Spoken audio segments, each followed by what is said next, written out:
Welcome back to the Maley Way. I'm your host, Jim Maley. Today we're doing something a little bit different. I joined Sarah Olsek on her podcast, the Say More podcast, a couple of weeks ago. She is just starting out. She's just kind of beginning her journey with this whole social media thing. She is a licensed therapist and is trying to kind of expand. And I just really enjoyed the conversation that we had, and I felt that she allowed me to kind of share my story in detail while also contributing some great points herself. So I asked her, I said, "Hey, Sarah, could I include this on, my podcast? Could we use it both on all the streaming platforms and on the YouTube channel?" And she said, "Sure." So here it is. I want you to enjoy, and I want you to give Sarah a follow. Welcome back, everyone, to the Say More podcast. I'm your host, Sarah Ozig. Again, very happy to be here today with a wonderful guest. I'd like to welcome Jim Maley to the podcast. Jim, welcome. Thanks, Sarah. Thanks for having me. Thanks for being here. So Jim is someone that I will share with our listeners that Jim is someone that I just recently met, just a few days ago, actually, through the power of social media. And I'm so happy that he's here today to share his story. If you're not familiar with Jim, I'd love to have Jim introduce himself so you can get to know him a bit. Yeah, well, I'm Jim Maley, and I know you're in Massachusetts. I had to wear my Holy Cross gear as someone who went to school out in Massachusetts. I'm actually from the Midwest. I live in the Chicago suburbs, but my dad went to Holy Cross, and I ended up transferring from Northwestern out to Holy Cross. I had a great experience there, and I love the East Coast, and I wanted to introduce myself that way. But just in general, I'm a father of four. I have 3 boys, 1 girl. I married my high school sweetheart. I was a former college basketball player at Northwestern who had some struggles, which I'm sure we'll talk about. And I've had a couple reasons why I've started to, talk about mental health and talk about my own story in order to try to help others. And that's one of the reasons why I came on the podcast. So I'm happy to do it. And really just commend you for taking time out of your schedule to be here today and chat about a really important topic. And I think a topic that needs to be talked about more publicly, without shame, without judgment, without fear, because I think that's what can keep people feeling stuck in their healing journeys, right? So I'm really happy that you're here today. So one of the first questions I like to ask all of my guests on my podcast is what mental health means to them. So what does mental health mean to you?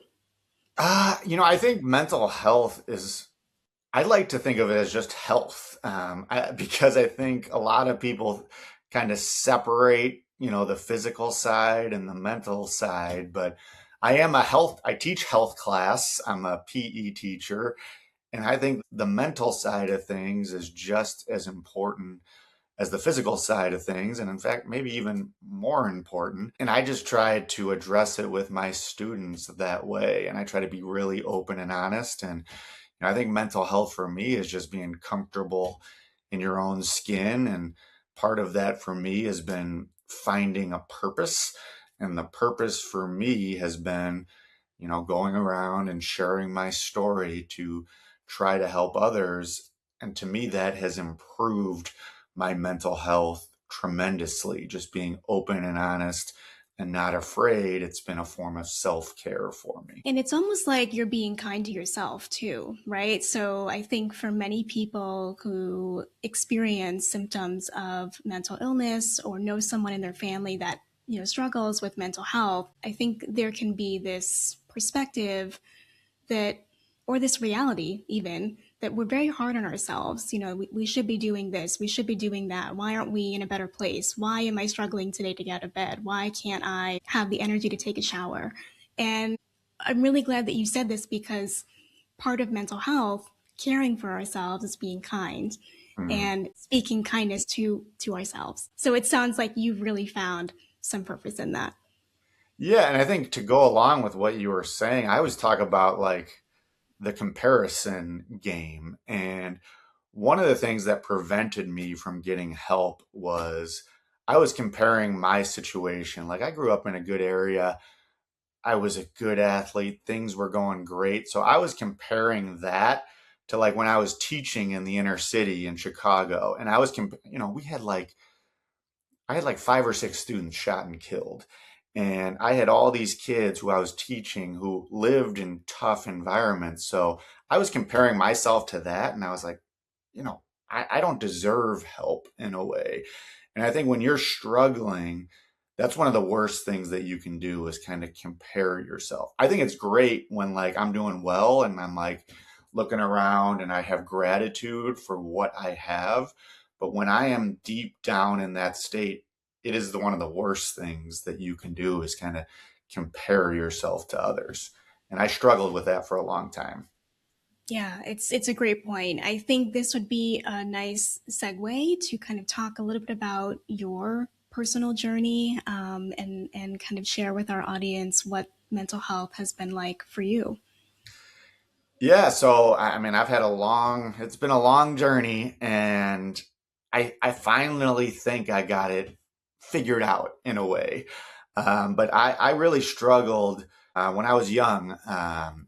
When I was 18 years old, I was kind of living out my dream. I was playing college basketball at Northwestern in the Big Ten. It was something that I had always dreamed of doing, and I was doing it at a high academic school. Grades were going well. I was meeting a lot of new people. I was playing on national television, and then it just kind of hit me.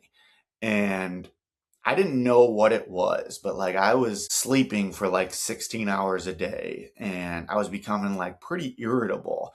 And I was having like all these racing thoughts going through my head and kind of like irrational thoughts. At this time, I wasn't having like the thoughts of death or anything like that. But like I remember like the day we were playing Michigan at home and I was sitting in my dorm room and I was kind of like shaking uncontrollably. And I would have this thought over and over. Like it was like, I hope I go out and tear both of my ACLs so I never have to play basketball again. And when I say that, like when I go around and speak, like I always say, like that is irrational. It's illogical. But that's what depression does to you. It like lies to you. It makes you think and sometimes do things that you would never do in your right mind. And like it just kept going on and on and on. And eventually I decided like I'm done. And I went in to quit. And to my college coach's credit, his name was Bill Carmody. And this was 20 years ago. No one talked about this, but he called me in and he was like, Jim, you look exactly like one of my former players when I was at Princeton. I think you're dealing with something called depression. And that was the first time I honestly had heard that word before. And but here's what my illogical mind was thinking was like, hey, you're not mentally tough. And that bothered me. He didn't say that, but that's what my mind was thinking he was saying. And like, I've considered myself mentally tough, like from bouncing back from failure, playing under pressure. I was mentally tough. Picture this, like, I'm 6'7" right now. Well, I was 6'7" then. I'm 6'7" now. I'm 230 pounds. At that time, I was 165 pounds. So I don't know if you could put that in perspective, but I would guess I was probably the skinniest player in the history of Big Ten basketball. So I damn sure wasn't physically tough, but I was mentally tough. And he kind of said, like, no, that's not what I'm talking about. Like, we're going to get you help. But I didn't want to listen. And I got up to walk out, and he said something that I always say when I present. As I was walking out, he said, there's going to be a day in your life where you realize I was right. And he was right. And as I walked out, he said something that even at the time, I was like, that was a pretty good line. He goes, I guess you're just a stubborn Irishman. And it's true. Yeah. Like Yeah. I was stubborn, but that stubbornness is what helped me get to that point. It's what helped me become a good athlete when I was 65 pounds underweight, become a good student when I really wasn't naturally that smart. But that same stubbornness caused me not to get help for another 10 years. Um, And, I ended up transferring to Holy Cross, had a great experience there, loved it, learned how to speak, learned how to write pretty well. And I kind of felt vindicated. It was like, what? That guy was wrong. He had no idea what he was talking about. But then about 5 years later, it hit again. And when I was coaching in the inner city, and it kind of came to a boiling point when my wife walked into our condo in the city and she saw me like curled up in a tiny little ball underneath a blanket. And I was like crying. I don't even remember this, but I was crying hysterically and I was not making any sense. And she panicked in a good way. She called my parents. This was at like 2 in the morning. They drove down in the city and that's when they saw it for the first time. That's when like they truly saw it. And my mom then shared her story with mental health, how she was hospitalized when she was 32 years old. She shared our family history, which I had never heard before. And I think a lot of people think like, well, why'd they wait so long? But here's what I always say. First of all, I grew up in an Irish Catholic family. No one talked about this. And no one talked about it in general at that time. But the bigger thing is people dealing with depression are become great actors. And I had become a great actor. I had been able to convince everybody that I was okay, but now they saw it. And that's when my mom shared her story for the first time. And I think it was like the impetus that I needed to go get help for the first time. And as she was doing it, I look in one corner and I see my wife and she's crying. And I see my dad crying. And I had never really seen him cry before. And he was like, Jim, this is deja vu for me. 30 years ago, when I walked in on your mother looking exactly the same way, you got to go get help. And like my wife, my mom, uh, my dad, those were the reasons I got help. Like I didn't want to. I was that stubborn Irishman and I did it. And it turned out to be a great thing for me. So, And I'll go in. There's much more that we can get into, but like that no, it's got me to get help for the first time. I didn't want to keep talking. well, I love that you're talking. Yeah. This is so valuable for our listeners and for me. And I paused only because there was so much to for me to think about as you were telling your story. So many kind of different points that I thought, oh, this would be great to kind of dig into or to unpack a little bit. Mhm.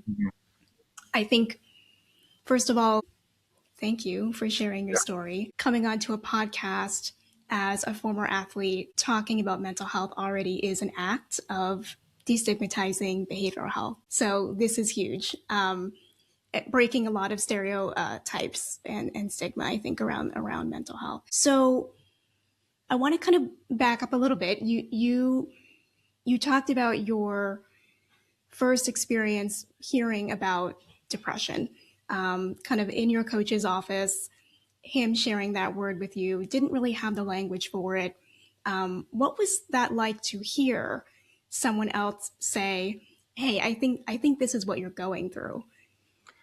Yeah. I mean, honestly, I was kind of pissed off because like I didn't not pissed. I don't know how to explain it. Like I just didn't understand what he was saying at the time because I had no education. Like there was no education prior to that. So it was just like I was hearing something different than what he was actually saying.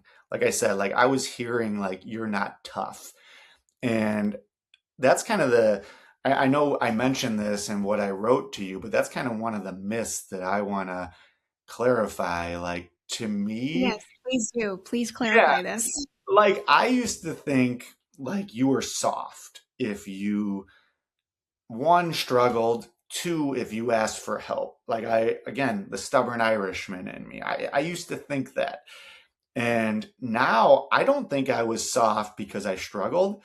I think I was soft because I didn't have the courage to say something and I didn't have the courage to get help. Like now, when I hear a kid come up and talk to me and be like, hey, I'm struggling. Like to me, one of the first things I always say is like, I always say, like, that is toughness to me. Like, to me, that is true toughness. And I wish that I could have done that as an 18-year-old kid. And that's kind of like the myth that I want to kind of say is like people who are willing to like stand up and say something and not care what other people think. To me, that is the ultimate level of tough guy. And I know there's a lot of people out there who like say stuff like mental health isn't real. And I might have been one of those guys back in the day. But it's not real until you experience it or until someone that you love experiences it, then it becomes very real. And I just want to encourage people who are struggling to know that like the true toughness is saying something. Thank you so much for sharing that. And that's, I mean, we couldn't be more aligned on that message as well. And the other piece I wanted to kind of talk a little bit about is uh, your family dynamic. Mhm. So you mentioned a couple things.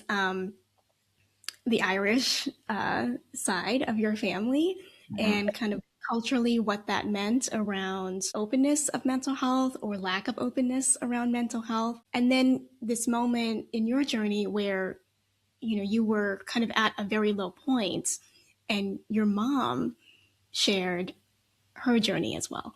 So I'd love to kind of hear a little bit more about those pieces. I do think that those are very important for our listeners to understand and hear. Yeah, I mean, like, and I think I had my dad, he came to one of my presentations for the first time. And I think he kind of feels like he dropped the ball in a way. And I want to make it clear, like, this was just it was a different time. And like, he had no education. Like, he didn't have the education really to address it. And like the Irish Catholic, like we grew up, like you put your head down and you work for what you want to achieve. And if you don't achieve that, you try again and you keep going. And like that's just how it was. And like we're big into humor. I know my whole first part of this hasn't been too humorous, but like we're big into the humor side. And I think that's just how it was. Like we told jokes, we played some sports, we did well in school, but like you didn't talk about these type of things. But I think they would have. They would have talked about it if they saw it. And that's what I want to make clear when I talk to my dad. I'm like, Dad, like I was good. Like I was a good actor. I was able to convince you that like the reason why I was quitting was because like I didn't like the coach or like I didn't like this or I was just burnt out. Like I was good at it and I was good at kind of lying and manipulating. But I do think there was that cultural component. And I will say I kind of see it in some of my students in different cultures. And I don't want to point it out because I don't want to, but there are certain cultures that kind of have this mindset still, and and Irish being one of them. But I see it now, and I kind of want one of the reasons why I'm doing it is to kind of like break through that mindset. Yes, exactly. And I think I appreciate you sharing that because there are so many people out in the world who are influenced, right, by family dynamics, cultural pieces within their history, their family history. This is very real. And while you talk about kind of the being a stubborn Irishman, right? Mhm. That can be very positive. But as you had said, that can also be a barrier to seeking help. Yeah, I mean, I read a quote like years ago that sometimes your greatest strength can be your greatest weakness if you leave it unchecked. And to me, like my stubbornness is my greatest strength. Like my stubbornness allowed me to do things that I had no business doing. It allows me to like do this whole mental health thing. Like it allows me to just like keep going and driving forward regardless of like the negative noise. And it's mostly been positive, but there is negative. And that stubbornness has helped me in a way, but it really, really hampered me in terms of addressing this issue that I just didn't want to address, and I didn't want to listen to anyone about it for years. It's something that I do want to amplify a bit here is this notion that everybody's journey is different with mental health. Hmm. And they need to be ready themselves to take the next step. So, and I wanted to mention this because, this would happen quite often in the clinical setting when I was seeing patients directly, where they would come in mostly at the encouragement of a family member or a friend. Hmm. And, they would say, yeah, they're kind of noticing like I'm not, I'm not myself. I'm not doing much around the house. Maybe I'm sleeping a lot. And anyway, they wanted me to come here. Yeah. And which is a great first step, right? Just acknowledging that they got into my office, they sat down. That's a huge step. Hmm. uh, but it's really part of the work is meeting them where they're at, and Hmm. so until they're ready to make that next step with their mental health journey and to start learning coping skills, tools, even just having an education and understanding of what mental health is, it's going to be hard to get there Yeah. until they're feeling ready for that. Yeah. I mean, it's almost like for me, I mean, I addressed my mental health in terms of like getting out of that dark place. And it was great. Like I got on, met with a psychiatrist, and he was kind of able to make the distinction, because what bothered me is like, I'm like, my life's pretty good. Like my wife had just lost her dad, and like we were all sad, but no one was depressed. Like the kids that I worked with, they had some tough lives. No one was depressed. That they probably were, but I didn't know about it. Um, but he made the distinction, like there's different types of depression. There's like that situational side, and then there's like that biological chemical component, which he was my mom's psychiatrist and he was my grandfather's psychiatrist. And he was like, that's what goes on, and that's what's going on with you. And like that was like a light bulb moment for me, because it kind of made me understand like why this was happening. Like I was looking at it from the perspective of like, I haven't had any deaths, I don't have a illness, I don't have anything going wrong, and this is still happening to me. And that was like a big light bulb moment for me. Sounds like from what I'm hearing at least that even that experience was very validating for you, Hmm. that not only did this medical provider have a history of your family, but validating that this experience is common and here's exactly what that means for you. So I think again, kind of going back to your earlier point of just having language, having an understanding, like a baseline, just like a baseline understanding of what that is, I think can be a very powerful tool for Yeah. people. Yeah, to kind of help get themselves into the next phase of their Yeah. life. Yeah, like it's almost like think of it. I use the term buy-in. It got me buying in for the first time. It got me buying into the mental health. Like my mother sharing her story, that got like that buy-in. Then this guy mentioning those two different distinctions, that got the buy-in for me. Now I will say like the journey wasn't over, but like I got on medication. I know there's some people who are anti-medication, and I guess I get that in a way until it saves you and gets you out of a dark place. I became a believer. Now it wasn't the total answer.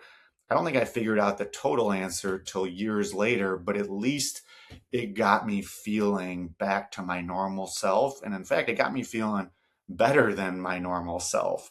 So it was a great thing for me, but it wasn't the whole answer. And that's such an important point as well, Jim, that therapy, medication, a combination of the both of the two rather, can be a really, really helpful part of treatment and helping people feel better, but it's not always the entire picture. Yeah. We often talk about support network, a support group, a few key people who you can count on no matter what, hobbies, activities, finding a purpose. These are all parts of helping us feel mentally well.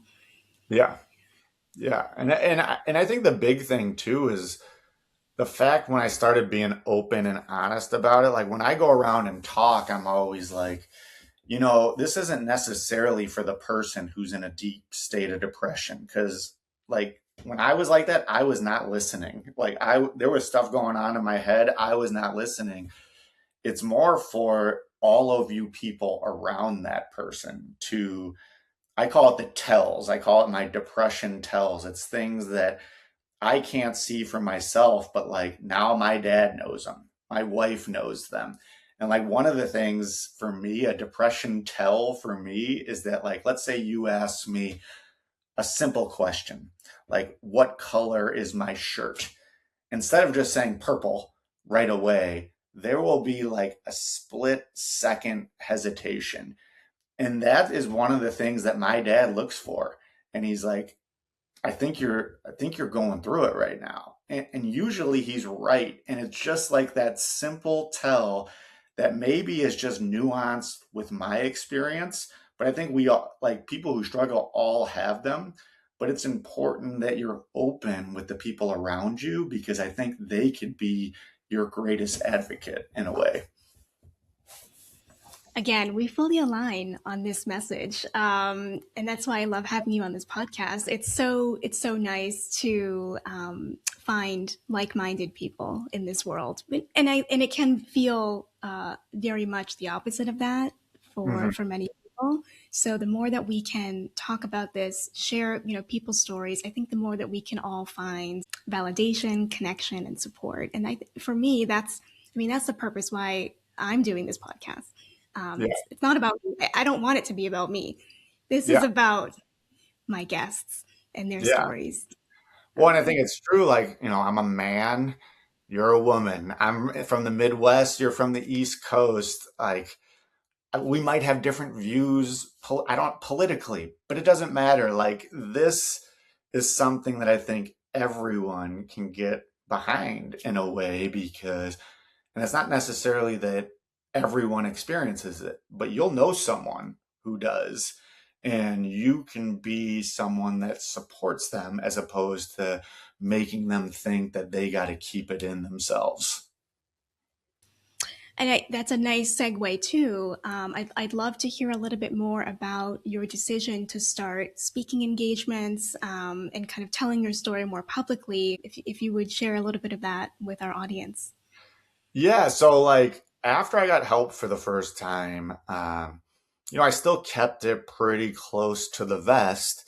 And 5 years later, I was teaching and coaching at this all boys Catholic school on the south side of Chicago, and it hit again. And this time it was worse because I think one of the worst part for me about depression is not like the hopelessness. It's not like the thoughts of death, even.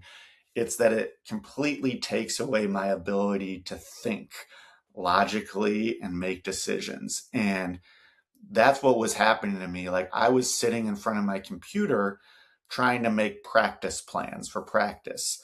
It was something I was good at and something that would only take me about 10 minutes. And I would be sitting in front of my computer like that for hours with like my wife trying to help me. And like I realized like this was unfair to my players that I was coaching. It was unfair to my students. It was unfair to the school. Like I needed to get myself right and I had to take a leave of absence. Um, Luckily, I got better pretty quickly. They made an adjustment to the medication that I was on, and it got me back. But here became the dilemma. It was like, what was I going to tell these kids? These were, 16, 17, 18-year-old boys from the south side of Chicago. These were tough, hard nosed kids. Like, to me, in my mind, it was like, they're not going to buy into this. They're not going to believe in this. So initially, I was going to lie. I think the plan was I was going to say I had mono, and that was the plan. And my mom, though, she stopped me. And my mom stopped me as I was leaving my parents' house, and she said, Jimmy, there is going to be a boy in that room that hears your story and goes and gets help because of what you tell them. You cannot lie. And as always, my mom was right. Like, I went in and I emotionally told my story in the locker room for 30 minutes to these kids. And not only did they accept me, it was almost a rallying point. I don't know if they had dealt with it or they had people in their family who had dealt with it, but like the minor thing, we won like 12 straight games, and we weren't that good after. We weren't that good. We were 2-10 at the time. We won 12 straight games after that point. We beat my alma mater, which was a huge deal for me.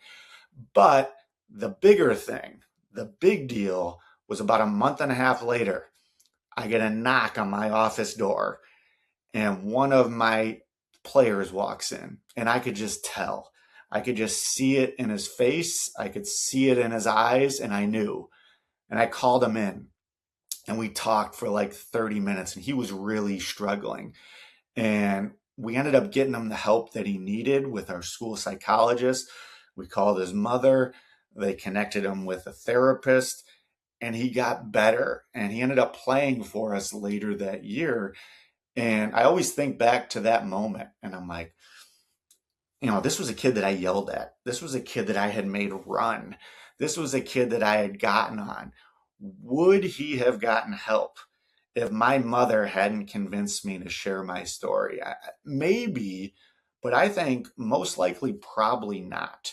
So from that point forward, I decided, like, when I see a student struggling, when I see a player struggling, I'm going to say something, and I'm going to share my story with them. So I started doing that, and great results. And, but then I go to a new school, and I'm at Conant High School, and it was in my second year there, my mom died. And they asked me to give the eulogy at my mother's funeral. And my mother was a very, very popular woman. It's probably one of the reasons why I was so shy, is that she was always talking to everyone. And it was a packed house at St. Cletus Church. And I got up and I said all the right things about how she was a great mother, a great wife, all that stuff.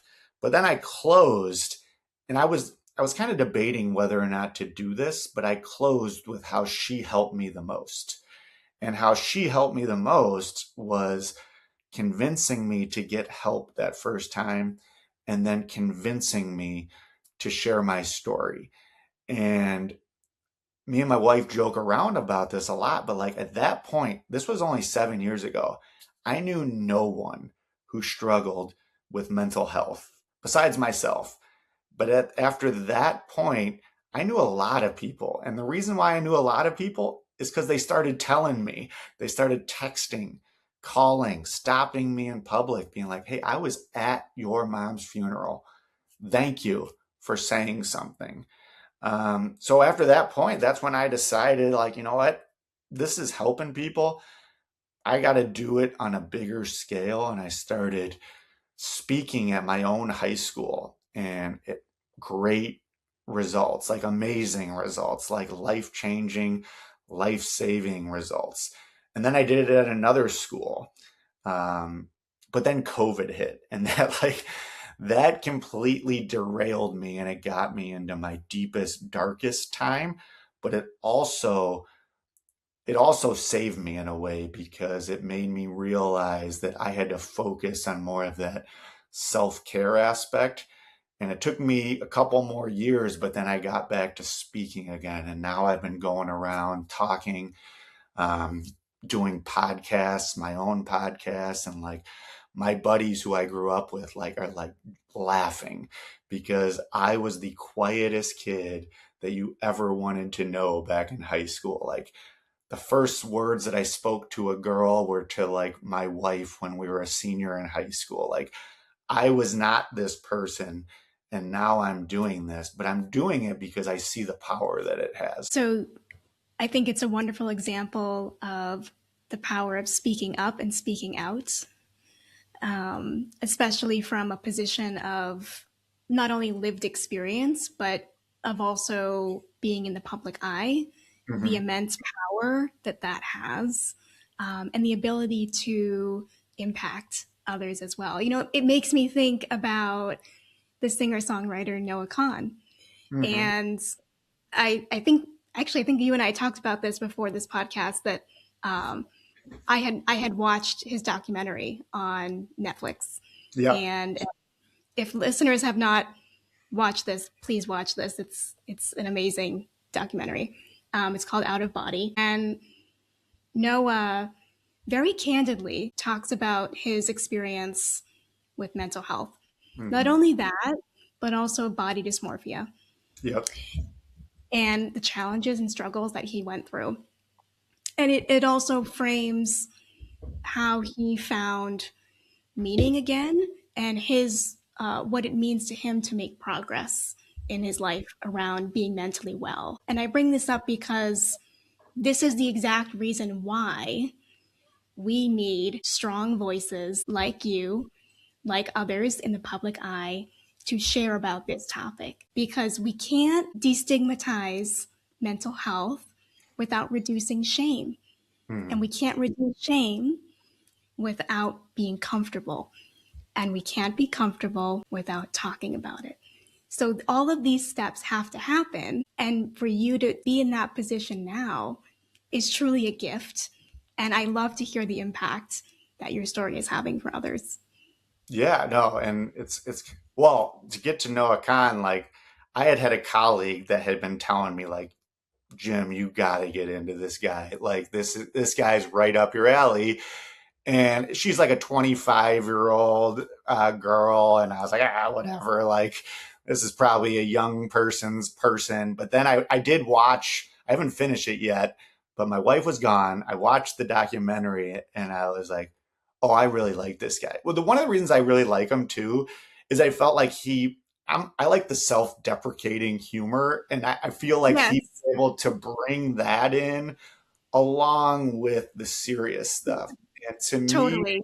yeah, to me that gets me that gets me like into someone. Like I like when people have that ability, and he clearly does. And I think that's part of his purpose. Now his purpose is obviously making a ton of money making music, but um, he is a mental health advocate, and I feel like to me in a way I have found a purpose that I never thought I would have found. Like I thought my purpose initially was playing basketball. Like that was my purpose. Then I thought it was all, I don't know, it's coaching basketball. And I always say like I was a pretty good player, average coach, but this I think I'm not there yet, but I think I have potential to be really good at it. And I feel it. I hear people tell me, and it keeps me going. And it's a purpose that has not only is it for helping others, but it helps me as well. I will say you are excelling Yeah, in you are excelling as a speaker and an advocate for mental health uh, thank by you. saying yes, by saying yes to these opportunities, by putting yourself out there, by talking with students who you see, you're observing that they are struggling. That's what it's about. And I don't think you.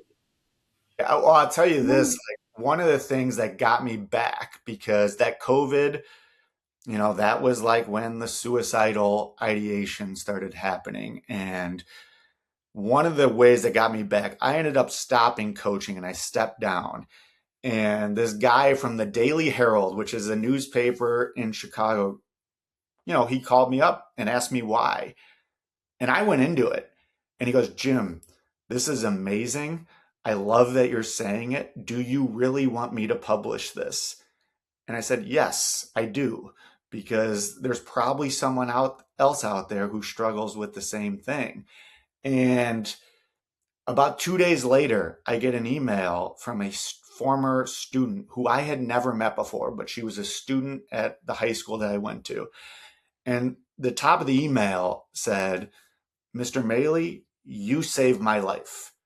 And she said, "I was in that auditorium when you first spoke at Conant, and I was crying because you were speaking directly to me, and I got help because of what you were saying. And I just wanted you to know that, and I want you to keep doing it." And that kind of got me back to speaking again, because hearing that impact, and since then, I've heard similar things from different people, even from that girl's mother wrote me something very similar. And I have people come up to me in person. I have them write years later. And to me, those type of things are what motivate me to keep going, and something that I wish I had as a kid growing up. And, people can be out there saying mental health isn't real, all that stuff. It is. And I'm here to say it.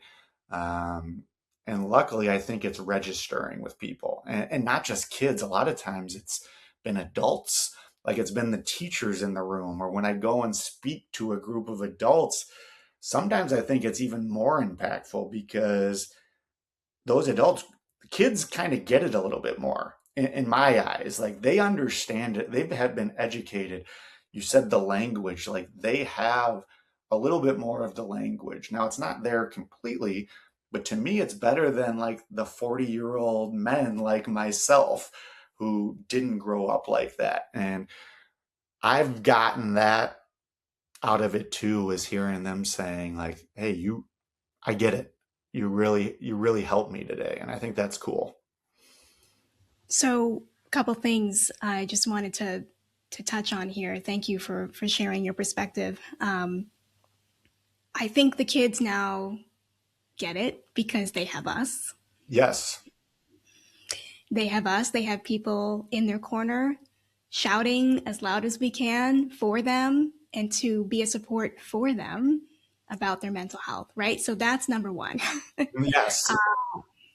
And I love that shift. I love that shift so much because that's what's going to change, like societal norms. That's what will change it.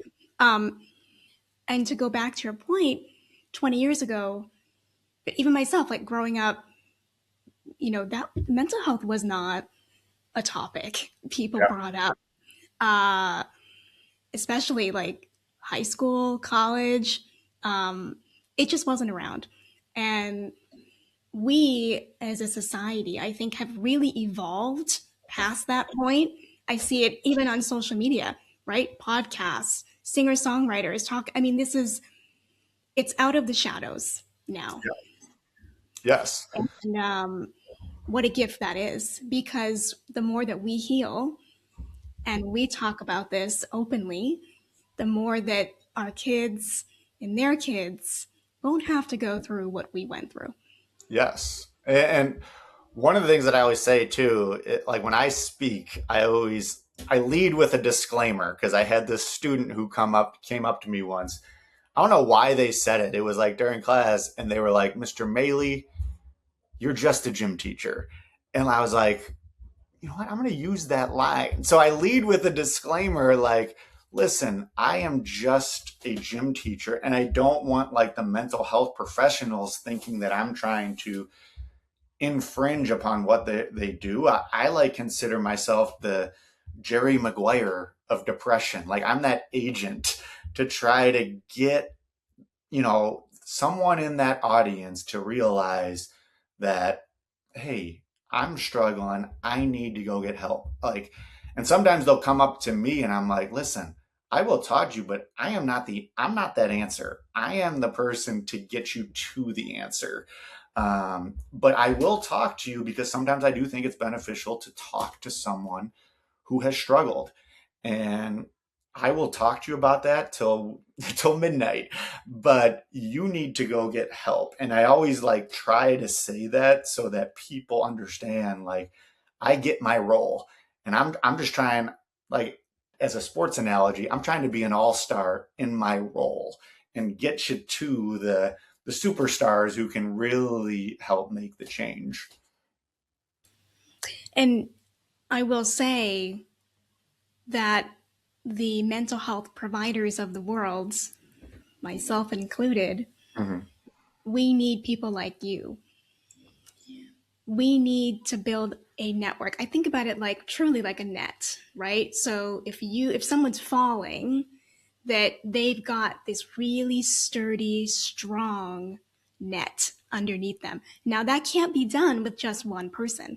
Yeah, So we need people with lived experience. We need strong voices. We need male voices. We need a community of people to support an individual. So it's not just, right, the therapist, it's not just the doctor or the prescriber or the coach. It's everyone together saying the same message that, yeah, hey, what you're going through, I can help you. We can help you. You're not crazy. We know what this is, and there is help available. Yeah. yeah. No, exactly. And I think that's kind of the message that I have been, really trying to get across. And I do think it has really registered, specifically like with the people that I'm teaching, with the boys. I mean, it registers with everyone, but I teach two classes that are called advanced basketball, and it's pretty much all boys. And since I started like being vulnerable, like my teaching has just skyrocketed. And it's one of the things that I try to tell teachers is that, like, we were always taught, like, yeah, you don't share anything personal with your students. And I get that. But with something like this, specifically with what some of these high school boys are going through right now, like, they need someone talking about it. And I'm willing to be that person. So, Jim, June, I'm sure you are very much aware, is Men's Mental Health Awareness Month. Hmm. Yes. And, you talked about being a voice as a male for these boys. I'd love to kind of get a little bit more into that if you don't mind sharing some of your thoughts, why it's important for boys.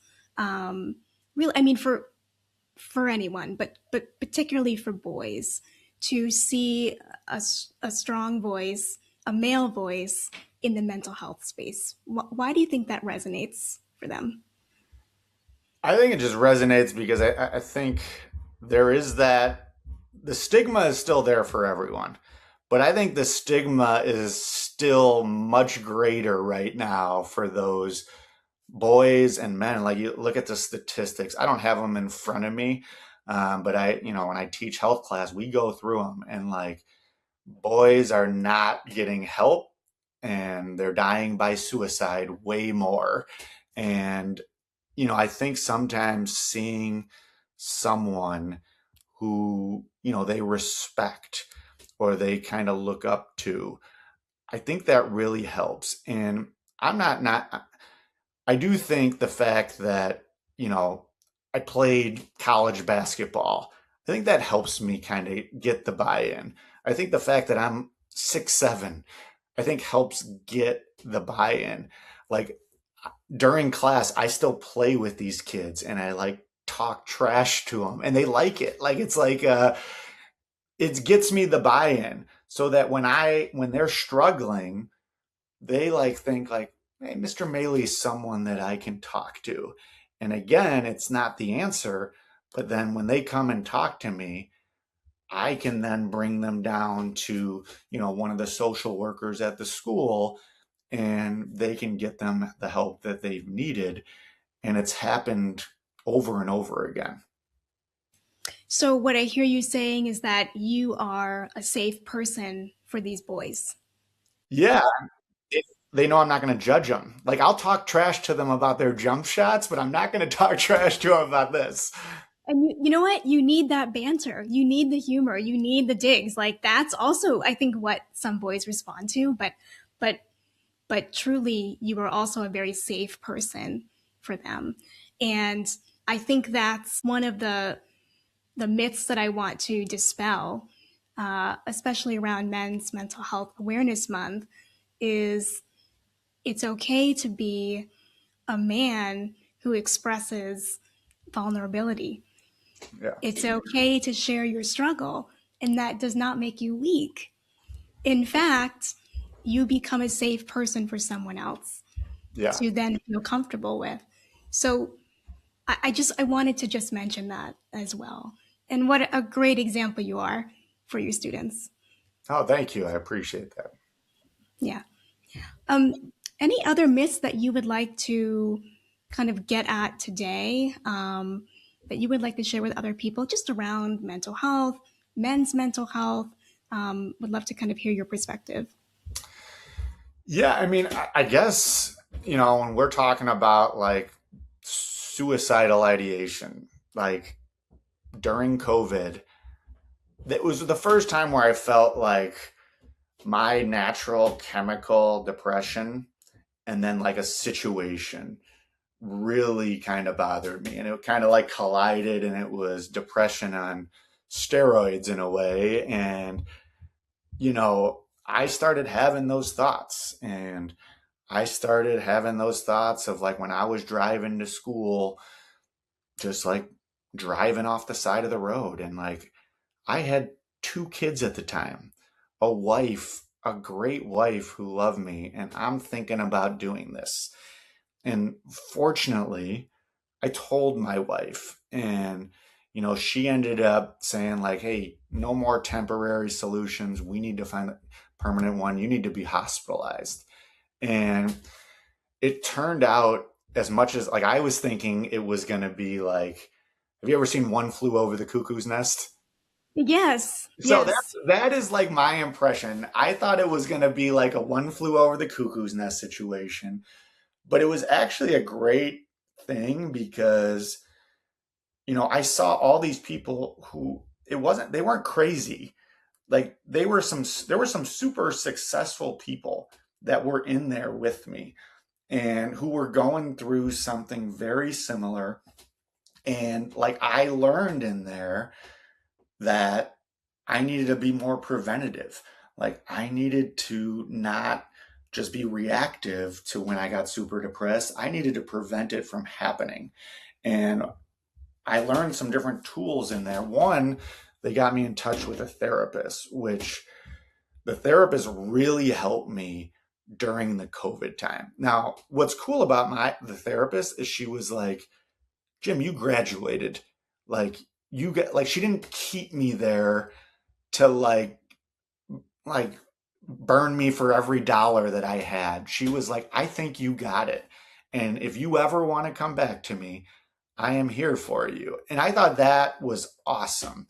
Like she gave me some tools that really helped me during that time. When I was in the hospital, I don't even know if this is true or not, but I'm going to live by it. Like when I was in there, they started talking about the link between dehydration and depression, and how like it's not going to like it's not going to get you out of some sort of depression, but like if you stay hydrated, it's going to lessen the symptoms.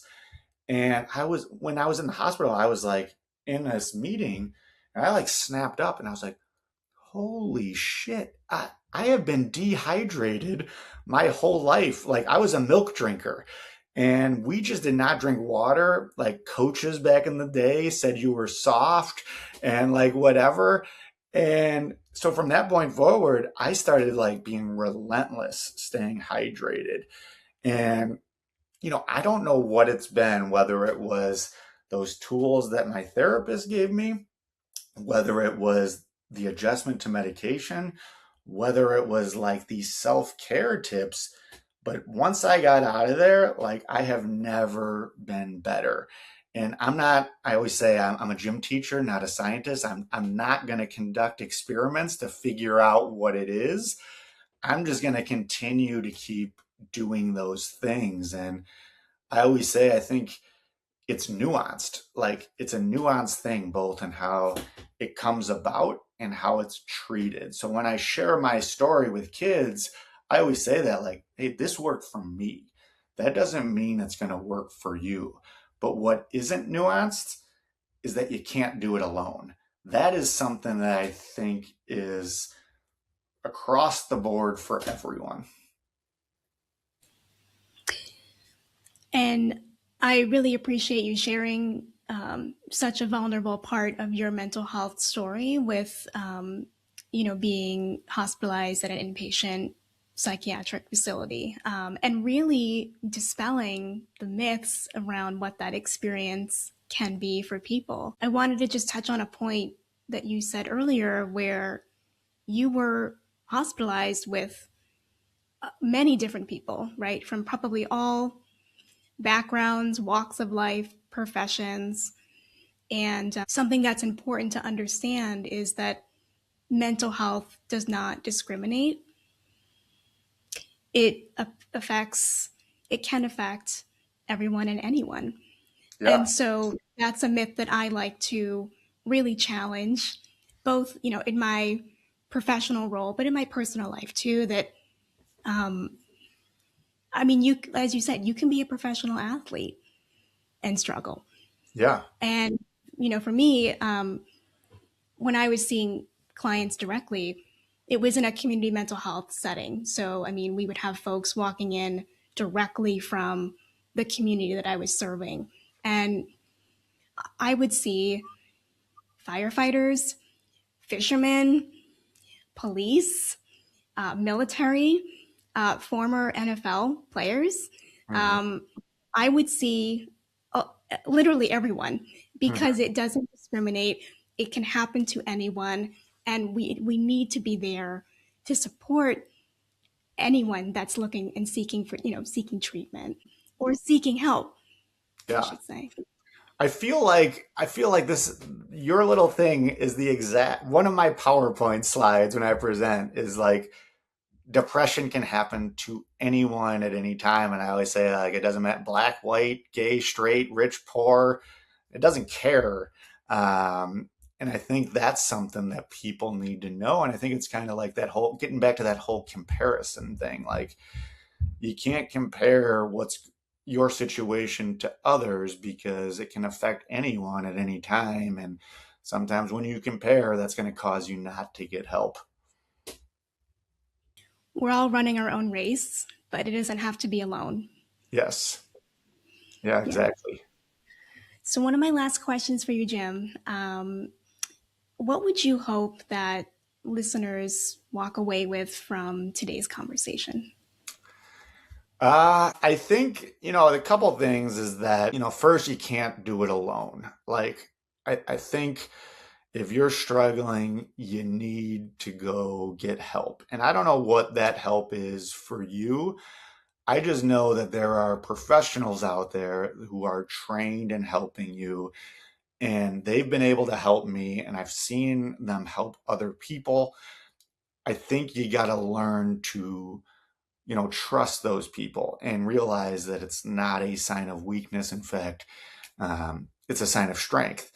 And then the message that I always talk about is that I always talk about share selfishly. And I think it's oxymoronic and it's intentionally meant to be like that because obviously sharing your story is an unselfish act. But here's what I mean by it. When I was coaching, I used to always say, when I was a player, I would always want to set screens for people. And you might not have a basketball background, but I'm trying to explain it. Like when you set a screen for someone, it is a completely unselfish act. It's to help them get open. That's 90% of the reason why you do it. But 10% of the reason why I would do it is that when you set a great screen, you end up being able to get yourself open. And so when I started doing this, I started thinking about it. I was like, I need a sports analogy. And the sports analogy that I came up with was share selfishly because 90% of the reason why I'm doing this is to help all these other people.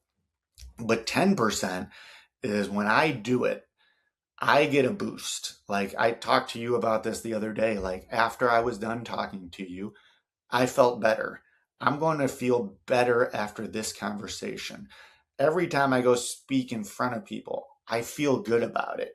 And so I always try to encourage people to share selfishly, and it doesn't have to be about mental health. It could be like you've struggled with divorce, you had cancer, you had a learning disability, whatever the case may be. When you see someone else struggling with that, let them in, because by letting them into your story, you're going to make them realize that they're not alone. And I think that's an important part in terms of like being that Jerry Maguire, that depression agent. Like, in order to get people to people like you, sometimes they need to hear someone be vulnerable about it. I think more than sometimes, Jim. Yeah, yeah. Well, yeah. And I completely echo what you said. And just again, so very appreciative of you being here today and being on my podcast. Truly, this was a gift. And I'm so glad that we met. And if people are listening to this episode and want to follow along on your journey, are you on social media? Where can they find you? Yeah, so I have a website, which is the MaleyWay.com. You can also find me on TikTok and Instagram at the Maley Way. Now, I will let you know there's a lot of stuff on there. It's not just the mental health stuff, but I think I've had a lot of stuff with like my family and my kids on there. And I think I told you this. One of the reasons why I do that, I know there's some negatives behind that. However, I do feel like there needs to be hope for people who are struggling. And the reason why I share some of the stuff with my family is to let people know that there is that hope. Like, that you could be in the deepest, darkest place, you could be hospitalized, and you can get your way out of it. And one of the ways that I do that is to show the joy that I have with my kids, with my wife. And that's why I do that. And then you could also find the podcast, which also has, a podcast that I do with my wife, which we call I Love You, But. And basically, it's like, you might not be a Seinfeld fan, but it's like the airing of grievances, which we have. But we do it in a fun, happy way. But I will say, I recommend any married couple obviously go to couples therapy if you need it, but also sitting down for an hour with my wife and talking about like the different things that I do wrong has been so great for our marriage. And I think there's a lot of people who get a lot of joy out of listening to it. I'm going to have to check that out, Jim. Yeah, I think you'll like it. Try it with your husband. It's fun. Yeah. Yeah. Well, and as a marriage therapist, it's something that I can recommend to people. So thank Oh, you. yeah. I will check that out for Yeah, sure. I think it has been so good. Like, cause I have 4 kids, and trying to sit down and talk to my wife is almost impossible. But now this is like our date night every Yeah. Tuesday. Yep. Yeah. Yeah, it's your scheduled time that you're gonna have with your wife, and it's a great like bonding connection. Yeah, there's a lot. I'm really gonna check that out for sure. Yeah, thank you. Yeah, you should. She's way better. She is way better than me at it, at the podcast side of things. She's very funny, and I kind of play. I always say I play the dumb idiot, and she says, "No, you are the dumb idiot." I love that. I love Yes. that. Well, thank you everyone for listening. This was truly an incredible episode. I can't wait to see you all next time. And until then, Because that's the Maley Way.